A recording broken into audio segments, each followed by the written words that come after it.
Hello and welcome friends. स्वागत है आपका। कैसे हैं आप लोग? अगर चैनल का सब्सक्राइब का बटन नहीं दबाया है तो उसको तोड़े फोड़े या मरोड़े। सब्सक्राइब का बटन ऑन हो जाना चाहिए, बेल आइकन ऑन हो जाना चाहिए। ये चैनल ऐसा है जो आपको जानकारी देता है बेहतरीन कंपनियों की और उनके आने वाले टारगेटों की। जी हाँ, शुरू करते हैं। कंपनी है Ruchi Soya. Ruchi Soya limited is engage in manufacturing edible oil, vanaspati, bakery fat and soya food. The company is a leader in the branded edible oil category as well as brand with Nutrilla soybean oil, Ruchi gold and Sunrich sunflower oil. तो जैसे कि आप जानते हैं, रुचि सोया पिछले 7-8 महीने पहले मर्ज हुई है पतंजलि योगपीठ के साथ। और जब से मर्ज हुई है तब से अपर सर्किट में ही चल रही है। पिछले 3 दिनों से इसका अपर सर्किट कटा है। अब क्या इसमें बाइंग बनती है या भी रुकना है, या इस स्टॉक में बाइंग करनी है या नहीं करनी है, इस तरीके के कई क्वेश्चन रिटेल निवेशक जितने भी हैं उनके दिमाग में घूम रहे होंगे। जैसे कि इसने बहुत बेहतरीन रिटर्न दिया है, 13 रुपये से लेकर 735 रुपये तक का हाई बनाया है। तो ऐसे में प्रश्न उठना लाजमी सी बात है कि इस स्टॉक में बना जाए या बचा जाए। तो इसी चीज़ की आज पूरी जानकारी आप लोगों को देंगे एक शॉर्ट इंटरवल में कि स्टॉक में चल क्या रहा है एक्चुअली में। तो आइए शुरू करते हैं वीडियो अंत तक देखिए, आपके बेनिफिट की वीडियो है ऐसे स्टॉक के लिए स्पेशल।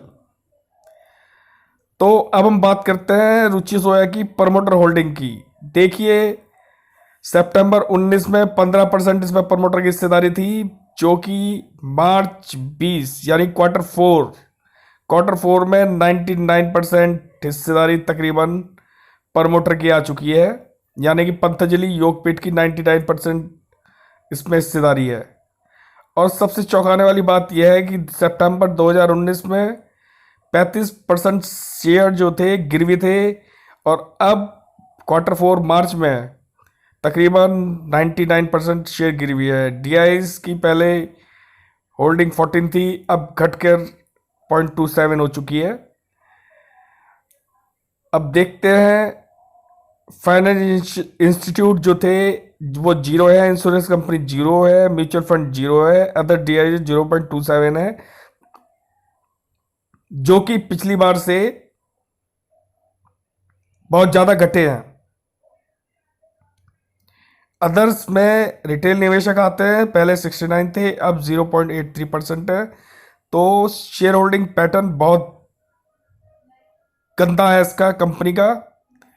अब बात करते हैं स्ट्रेंथ की कंपनी की। Promoter increase share holding, growth in net profit with increasing profit quarter in quarter basis, growth in quarter in net profit with increasing profit margin year of year basis, company able to generate net cash, improving net cash flow from last 2 years।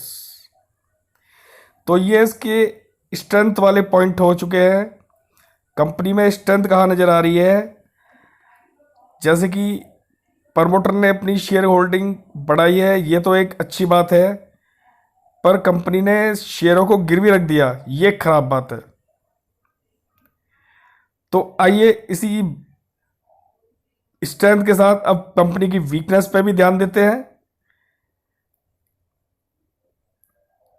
तो company की weakness है red flag, high interest payment compare to earning. जो interest paid कर रही है earning से ज़्यादा paid कर रही है। नेगेटिव ब्रेकडाउन फर्स्ट सपोर्ट, यानी कि शेयर ने पहला सपोर्ट को ब्रेकडाउन दे दिया है। Decline revenue every quarter for the last 3 quarter. Revenue margin जो है इनका पिछले 3 क्वार्टरों से गिर रहा है। ये साफ संकेत देता है कि कंपनी में किसी भी हालत में निवेश की कोई गुंजाइश नहीं बनती है।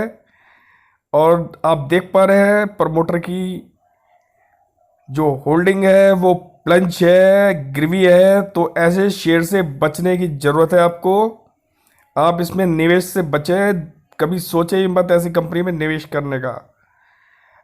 अब हम स्टॉक के चार्ट में आते हैं। फिब्नो की रिट्रेसमेंट के अकॉर्डिंग जो अभी लोअर सर्किट का दौर शुरू हुआ है पिछले 3 दिन से 746 का हाई बनाया था, अब लगता है ये 467 तक जाकर रुक सकता है इसका लोअर सर्किट।